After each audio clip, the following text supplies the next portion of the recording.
and I graduated from IIU in 2009, and I have been a practicing lawyer since I graduated. My general practice is civil litigation. I've been attached to the same firm since about 7 years already. I was made partner about last year.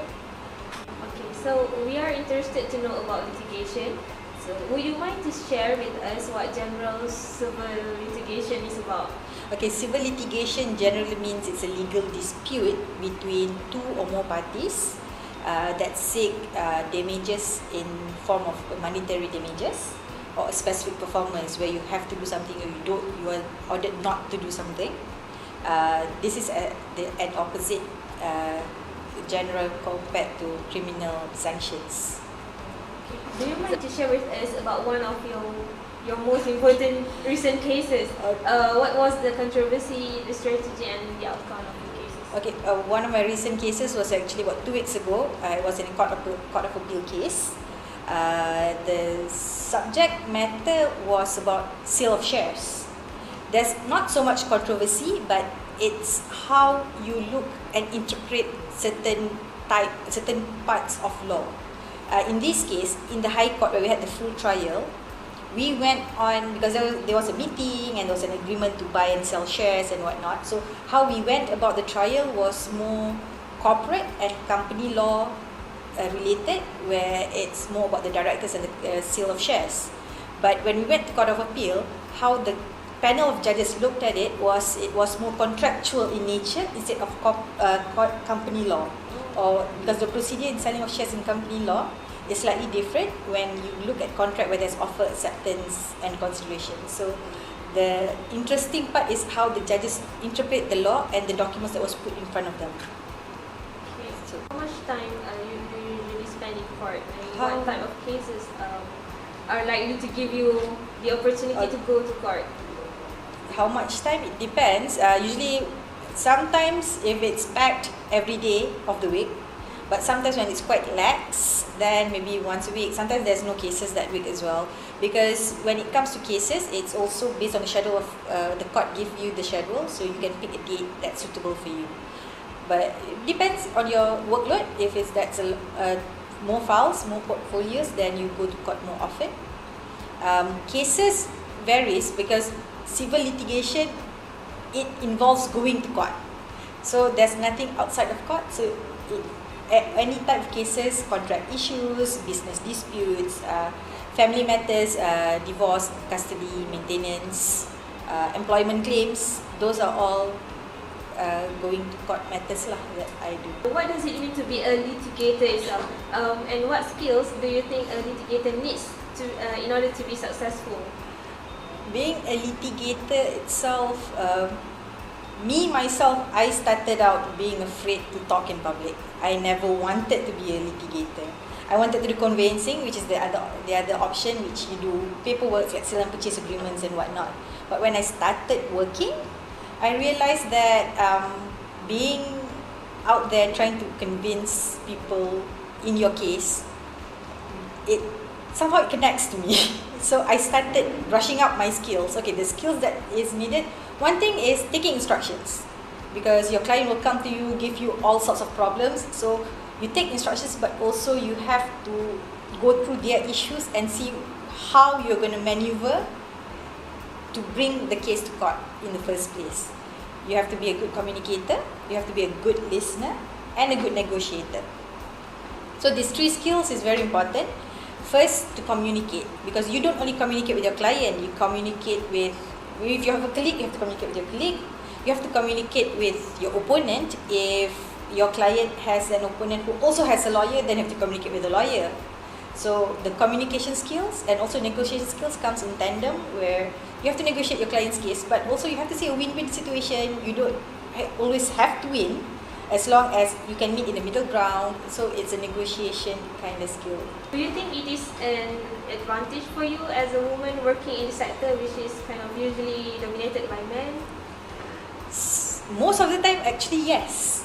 Because I'm not saying that as a woman you have advantages, but you do. Because sometimes when you go to court, the officers especially if they're male officers, you just smile or you pretend to be stupid sometimes. Like, what, really? Is this real? You get away with things most of the time. And also, you get help. Seriously. If you don't go high and mighty in court, what you do is you act a bit slightly idiotic in a way, because what you do is you play with your skills. That's my skill. Where I go to the counter and say, abang tak tolong sikit ni. You can get that. Even with judges, the advantage is there, because as a female, somehow it's a good thing that they have when they look down a bit on you, because they might think they're clever, but you're cleverer in how you play with your skills. Does your career limit you from having a normal everyday life as a woman? Did you ever encounter male or female client who looks down to your credibility as a lawyer in litigating his or her case? I do have friends who have issues, because in general, yes, you being a litigator, especially a woman, when you have work, sometimes because you go to court during office hours, so all your paperwork has to be done after court, so it usually will bleed into your after office hours. So even you have 9 to 5, you might be working till 7, 8 or 9. So it does limit how where you don't have the balance, the work-life balance. But there's also ways to go about it, because when I started working, the firm that I chose, they have the 9 to 5 working hours, but my boss, he's a guy, but he's also understanding enough to let us go at 5:30. He says that it's better for you to have a work-life balance than be stressed at work. But I do have friends who work in certain law firms where they come home at 2, 3 in the morning after work. So it depends on the law firm that you work at and how understanding your boss is. Client looking down on you, there are a few, but like I said, the skills that you have, one thing you have to do is also you have to have the ability to provide a reality check to your clients. There are guys, especially the recent case that I was talking about, the director of the company is quite, not to say rude, but he thinks he knows better.